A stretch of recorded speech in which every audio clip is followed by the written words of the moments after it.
joined by a special guest. We're joined by Dr. Mohit Gambhir, Innovation Director, Ministry of Education, Innovation Cell. Thank you so much for joining us today, Mr. Dr. Gambhir.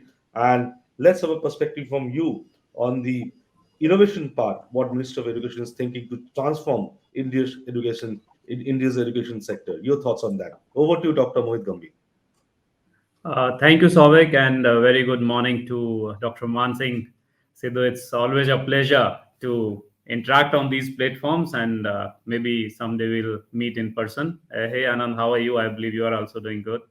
And the other dignitaries and the people who are listening, who are watching, it's indeed a great pleasure. Thanks to the organizers. Now, coming straight to the topic, we are talking about innovation, research, and all the opportunities which are being there. And another thing, I believe the kind of learning and the hybrid models in the current scenario, which is going around every day when we gear up to come back to the campuses and bring our kids. Suddenly, news comes in, and then everything has to be revamped and refurbished, replanned, and whatnot.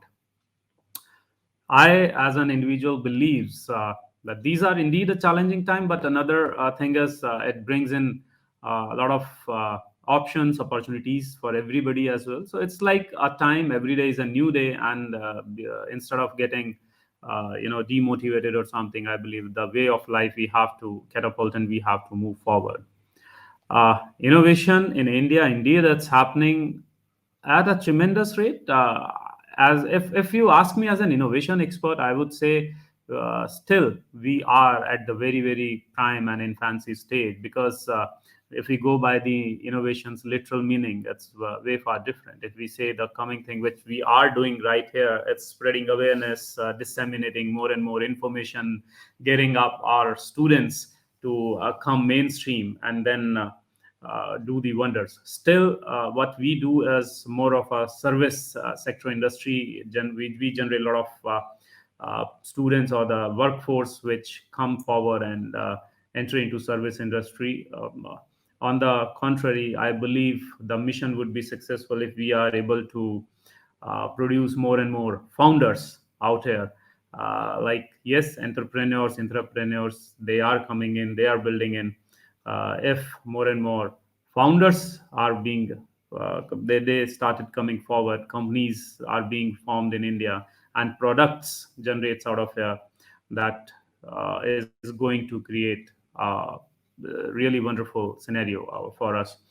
We have already seen, and yes, a lot of unicorns, they are coming in, a lot of unicorns being established. It's been said, valuations are going crazy, people are moving in, things are happening. So I was reading one report yesterday, Grant Thornton's Bharat Vision, and which clearly reflects the way India is going to scale up and the rate of growth. Indeed, it's the prime across the top 1 or 2 3 economies, and they have predicted that by 2030 India would be in top 3, and by 2050 it may be closing in at number 2 if we go by the current pace. But again, coming back to the same scenario, the innovation which is happening in education space, and the students and the people who are coming out. So we have crossed the initial level where people should be aware of all the jargons of what it is, how it is, why it is. But now the time is to move another level without taking or hampering our thought process, to innovate more, not only in as in by innovating, but even for the innovation processes altogether, instead of reinvention of the wheel, or more or less it has to be like how and what is beneficial for India and thereby the society and humanity by and large. So until and unless we are a chunk of, like, again I will come back after China, the huge data source overall we are putting in. But if we go by, yes, AI is word is spreading a lot, people are doing a lot. But if we look around, it's already being said. US also already says that they are 10 years behind China. So I generally ask, then where are we? And if we look at those sectors, so we need to gear up, we need to ramp up our processes in a manner that we catch up towards the world at a rapid rate. If somebody is working X out here in India, I believe we have to work at 10x or 100x so that we can put on those things. And that will not happen until and unless we come up with our own processes, with our own methodologies, which, like we say that in vernacular languages, a lot of courses are being started. Now the point is, there is a huge population in India which goes with the language barrier, right? No, majority of those students, they are not able to understand or communicate well in English. So now they have another lingual challenges, and sensing that, a lot of courses, even engineering in local languages, that's been started by AICTE. Maybe it will bear more fruits down the line. There are critics, there are like positives, there are minuses. But I believe if the delivery medium and the communication medium is something which an individual is very much comfortable and very much convenient in, then rest is by far, I believe technology plays its role. So like if I am able to very much understand and convince myself in my mother tongue, then I believe my thought process is pretty quick. It's pretty neat and different in a manner. I do not have to, uh, you know, I believe with the fictitious thought process, or a kind of different thought process, I do not have to put an effort into. So it comes by natural. And if it happens, then I'm sure the time frame which we say in learning the things which are frankly not necessary, that time would be saved. And if an individual is directly coming in the right groove, that may speed up the processes. And by far we are saying, so our as Dr. Sidhu mentioned, even in our education system, what we are doing, a lot of programs we have started doing since past 3 years, and that has really changed. And the innovation index, global innovation index, is a big evidence of this. The ranking scenario, we are climbing every nook and corner. So every year when it is released, so we are moving, slowly and gradually we are moving up. But again, if you ask me, these ranking parameters, these are okay. There are, or there has to have a very clear and I must say a transparent process out there. It has to be ethical process, which we believe is necessary for this particular economy to strive. We cannot go by that one shoe fits all size. We should not. And in a similar manner, like if we go by the innovation processes, there are needs are different, things are different. We have to plug those gaps in, and then we have to move in. That what is on that note, if I look back and if I visit our academia, in our academics, like one of the program which I run, Smart India Hackathon. And if you look at in Smart India Hackathons, we are touching close to million lives every year now. It's all higher education space till we are doing. But in coming edition, what I have done is I would be including school students from 6th to 12th standard as well. Now, just imagine the place where seeds of knowledge are being sowed. They are real raw out there in schools. And it's something, the way world is changing, the way technology is evolving. Even at my home, my own kids, they ask like, Dad, what is the need to go to college? We can all go through online things and waste our or save our these 3-4 years, which are typical, like fixed set of courses, fixed set of years. Why we need to do this if we can acquire the skill set from different avenues, and then get up and even get a decent job out of it, right? So things are changing, things are moving. And when we say the hybrid model, I say, getting acquainted with a skill set is one thing. Also, again, I would like to differ between education and skill.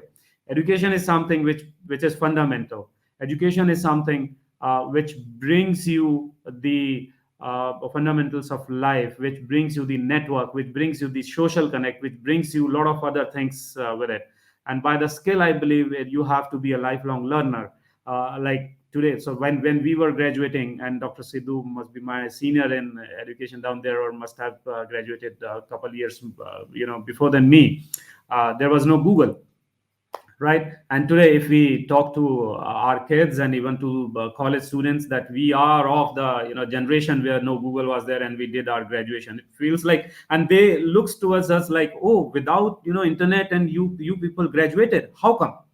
So see the transition, it's happening in our own life. Like, I still remember the time when I passed out of the college, and if somebody, people used to carry in India out there the mobile phone like they have some prized possession. I have seen person that who is moving as an assistant with a phone, that this is this person's mobile phone, right? And when the calls rate were 9 and 10 rupees incoming outgoing, so that was the scenario of the technology. But see how those things they evolved down the line, and within past 25 years of time frame, from that, even in education, so basis and the fundamentals coming, and those aspects being touched by our new education policy as well, being more liberal, being more connected. Like, if so I did my engineering, right? I was whole through interested in music as well. But was there any option for me to pursue it? Was there any option for me to grab that opportunity? No, it was not there, because I had to clear all those 49 odd exams during down the line 4 years. I had to be very, very focused on something which I've been doing, didn't get any time, right? Or if so it was not about, like, if as a passion I might have done it, there were people, they are doing it rather. But in our new education policy, we have inculcated that along, that if you want to pursue it, certainly a credit can be taken up. Even now, we are debating about the multi exit and multi entry, that is again made possible. uh, Tomorrow, again, I'm going to participate in some internal process whereby we are debating, and which happens pretty much the place where Dr. Sidhu is representing, like multi-university, multi-exit, entry flexible programs. Can there be anything or those kind of experiments, like can we do it out here? Like, person enters into one uni, and then they have all the credit from XYZ ABC universities, and those clubbed up and get a degree from somewhere Z place. So it is like providing a kind of model, providing a kind of, so this is, I personally believe, a kind of evolution, if it happens out here, that you are not being branded by something, and it's like you are getting the best of best. A competitive, unbiased environment is provided to all the deserving people who are there. Even many times I say that we all talk about AI, right? I also discussed about, so we talk about AI in health as well, we talk about AI in everything, we talk about AI mechanism to deliver education. Why we or why we seldom discuss about personalized or one-to-one learning using AI? Like, what is Mohit's need, what is Dr. Sidhu's need, what is Sovik's need, and why I want to again treat a person who is, though he or she might be 10 years old, and why we want to, and but with a innovation quotient or the curiosity quotient of 16-year-old, why we want to put that in the same basket again and move along? Why that technology blend cannot happen over there? I'm sure days not far, it is going to happen very soon, and I've seen experiments are being done. It is happening in Western world out there. People are able to take that kind of risk with their kids' career for a year or two. But in India, it is a real big thing. We have to go by the age. We have to go by, as I say, this year I have to do this. Within 2 years, I have to do this. Within 3 years, I have to do this. So things will change. It will evolve based on the technology scenario. Hybrid learning, yes, that was something we wanted to discuss. It is indeed a future. Kids are doing now, kids are going to do in future as well. But still, the social connect, the physical presence, and something, the way of living, it has to be there. And that only can happen, I personally believe, in college campuses. Well, that is the time when an individual grows out of school straight, and there we go and we meet people, we talk to people, we start understanding the scenarios, what is there in the life. We have a little bit of time frame with us, so it is a kind of, yes, for learning we have a lot of resources. For being a social animal, as we say, we have to have that model. So it has to go hand in hand, and that's where I want to sum up. Innovation is the buzzword. It has to happen. It is going to happen. But considering India's scenario, there are a lot of issues and problems which this innovation aspect must answer. Even the global players that are coming in, they must look into. And I'm sure then what we deserve is to be there in top 10 in GIIs very soon. We will be the way we are working ahead. That is the way forward for us, everybody to look in the collaboration. Again, I'm seconding Dr. Sidhu, which he mentioned about. A lot of students I know that they are hopping around, they work around a lot of projects which are being done around, and that is the indeed a way forward to make this whole world, as we say, Vasudev Kutumbakam, the indigenous or the inclusive workplace, where if something has happened in Norway, why can't that thing be immediately be implemented out here if it fits? Why I want to reinvent and do all the wherewithal from scratch or from zero? So we should avoid doing all those things and put our egos aside as an innovator and work together hands in hand. Yep. So I believe that's it. That's all from my end, Sovik. That's all. Have a very wonderful day, Thank you. everybody. Thank you so much. Thank you so much, Dr. Mohit Gambhir, Innovation Director, Minister of Education, Government of India, for sharing with us the practicalities of real life innovative experiences, because that's very important. You also talked about the transition from 20 years back and today and how it's moving. But a very important part we have said that it is time for us, especially for the education sector, to move to the next level of innovation, to take the India story to the global stage. There are a lot of innovations that are happening, but a very important point you've raised, that we should move to the next step in the global arena, taking India's success story more and more in the prism of innovation. Thank you so much, Dr. Mohit Gambhir, for joining us in the inaugural of 3-day APAC Global Education and Skill Conclave. And